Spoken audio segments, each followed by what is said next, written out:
Looking at the current US situation, one thing that is actually a universal theme of this, and that isn't always the case, is that the condemnation of the killing of George Floyd is universal or almost universal.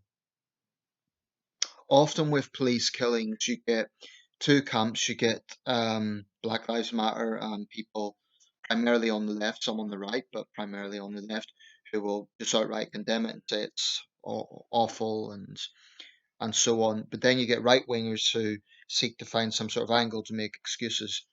But on this occasion, even Fox News and right wing conservatives and Donald Trump have all condemned the killing of George Floyd.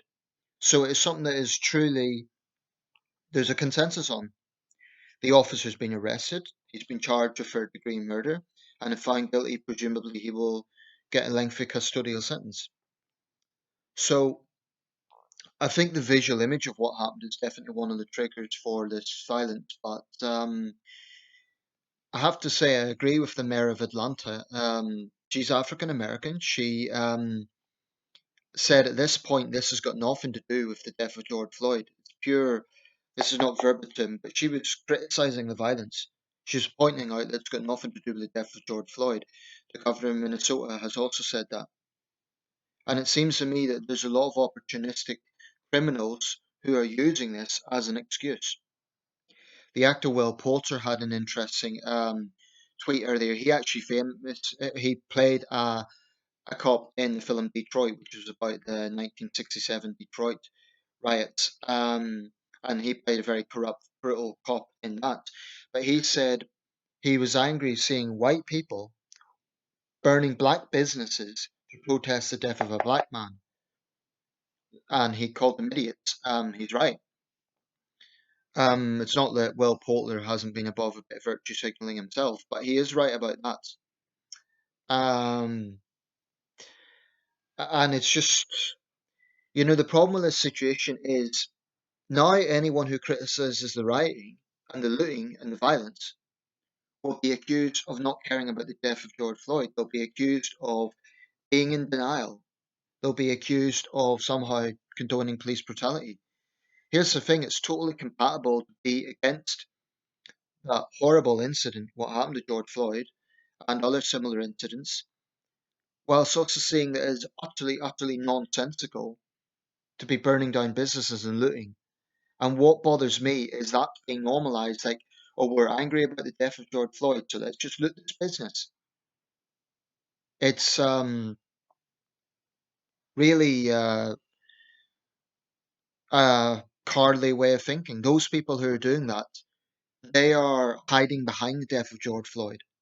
And I think it's disgraceful because, the innocent people that they're burning from their homes or who are depriving them of their business, which is already suffering because of the coronavirus lockdowns. I mean, my goodness, this America's in a very bad way right now. There's no escaping that. Over 100,000 COVID deaths. Um, a recession is very clearly on the rise, and now this on top of it all. So I think there is some unsavory elements in these riots. I think Black Bloc, which is an anarchist group, um, have definitely had an appearance because they always turn up at these things, whether it be anti-capitalist rallies, May Day rallies. They latch on to protests and are nothing, as far as I'm concerned, but thugs and hooligans. We have them in Britain as well. Black Bloc I've zero respect for them. I think they're cowards because they always hide their face, but they're absolutely no better than the Second Amendment hardliners who stormed the state capitol in Wisconsin. I was very vocal about that then. I still am. But although, of course, in that situation, they actually weren't wearing masks because, ironically, it was a protest about the wearing of masks for a very different reason. In the case of Black Bloc, they wear masks not because of COVID, but because they don't want to be seen by the police. Um, and like I said in the previous video, it's very obvious that America's adversaries are going to pick up on this. China's going to pick up on it, Russia's going to pick up on it, and they're going to say, look, this is American democracy. So why should we take lectures from the US on Hong Kong when this is what happens in American cities? And I'm not going to say they're right because I think that there's a lot of differences in the two examples, but um, it's easy to see why, from their point of view, they would use it for to their advantage, to try and say this is why America can't lecture us. Um, I don't think China can be arrogant about anything. I don't think they're in a position to gloat because, I mean, the sort of brutality, police brutality that's been going on in Hong Kong for months and months, when you had the police turning a blind eye when masked thugs attacked unarmed protesters at Yuan Long transit station, MRT station.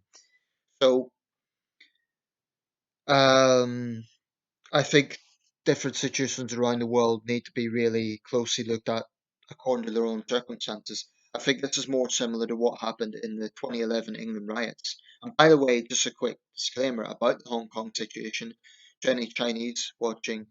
No, I don't condone violence from anyone, whether it be from Hong Kong police or whether it be from the minority of Hong Kong protesters who are engaging in violence. I don't think it's a good strategy. But I think there's been a prevalence of police brutality there that has been ignored by the Carrie Lam administration. Not a single Hong Kong police officer has been held to account, not one. That's a very important fact. Um, Even though female demonstrators have been sexually molested, male demonstrators as well in Hong Kong, there's substantial evidence for this. Not a single officer has been fully held to account. So Carrie Lam has utterly failed to realise that. It's one of her biggest mistakes not taking a hard line against police brutality. She could have said, I call on the protesters to stop rioting, but I will prosecute those officers who've been found, or I will stand by prosecutions of those officers. But I think it's more similar to what happened in 2011 in England. In that situation, you had the death of a black man, unlike George Floyd. He wasn't unarmed, he was armed. He had a lengthy criminal record, and that just spread like wildfire. It spread around the London boroughs. Then it went to other English cities, Birmingham, Liverpool, Nottingham. It didn't actually spread to the other three nations. I don't think there was any unrest at the time in Scotland, Wales, or Northern Ireland. So it was specifically England. But there was a lot of opportunism where people were justifying the violence on the grounds of Tory cuts, of which there was a lot of anger at the time. I was angry about Tory cuts. A lot of people were very angry about the unfairness of that. Yet, a young Polish woman was burned from her house. There were some very ugly scenes, just as bad as what's happening in America now. And I believe 5 people were killed in those riots. The worst scene in this country since the 1980s. So um, I get quite angry when people use looting or vandalism as they kind of use an injustice to justify that. To me, it's cowardly. It's hiding behind something else. Um, you cannot tell me that I mean, I've seen footage, right, of people looting stores and then shouting Black Lives Matter, almost like it's a go-to. Like, oh well, if I just shout out that, then I've got my moral justification. No, take some personal responsibility. If you're looting someone's business, you're not doing anything for George Floyd's family. I get that the anger is real, but I insist that a lot of it is opportunistic. And certainly these white protesters that are getting involved, I can't begin to work out their mindset. I can understand white protesters joining peacefully for solidarity, but white rioters burning black businesses, black rioters burning black businesses, it's nonsensical. There was one retired firefighter in Minneapolis, his life savings had been put into his property. It was burned. So this wanton thuggery, it's not a trivial thing. And this is the thing, if you criticize it, people say you're in denial about it. This is the situation. Everyone has condemned what happened to George Floyd. It was repugnant. I saw the footage. If you watched that footage and you weren't troubled, there'd be something wrong with you. But I don't know how that can come. I don't know how anyone can comprehend saying that somehow defends looting, and they defend the looters. That's disgusting. Looting someone's business, burning someone from the homes. Um, so Black Lives Matter and other groups that are involved in this, they need to, the organizers need to come out and take some responsibility and say, look, we are angry. We demand that Officer Chauvin gets the sentence of for which he's charged, etc. By all means, express anger, but they need to take some responsibility. To be fair, some of the protest leaders did call for calm. Some community leaders have, but others are flaming. Excuse me, fanning the flames, like actor Michael Rappaport, idiot. I spoke about how he was talking about the looting was okay. You're an idiot, Michael Rappaport. This is black businesses they're looting, or businesses that have employed black people. So I think that's what's so unfortunate about the current situation is that the rioters seem to think they now have moral high ground because of what happened to George Floyd. But what they're doing has nothing to do with George Floyd. They may use it as a cover, but you cannot tell me that someone taking a DVD player or iPhones or whatever it is, or stealing television sets is somehow a rebuke to the police. No, it's sheer opportunism. And if you can't see that, you're an idiot. And finally, about the racial component, like I say, there is obviously a problem with the visual image of a white officer having his knee on an unarmed black man's neck. I understand that. But why is there not the same level of outrage when, I mean, in the Philando Castile case, that was a Latino officer. And I know his case got a lot of attention. A lot of people would have jumped into that, say, oh, it's a white officer kills a black man. It was actually a Hispanic officer killed a black man. In the Justine Damon case, it was a black officer killed a white woman. Now, Black Lives Matter at the time were criticised for double standards, like they didn't care. They did hold a vigil for Justine Damon, to be fair, but there wasn't the same extent of protests. There was a vigil, there was protest rallies, but they didn't turn violent. So those who are saying falsely that all the killings in America but at the hands of the police are white officers killing black men, that is a lie, and it is a dangerous lie because people are believing it.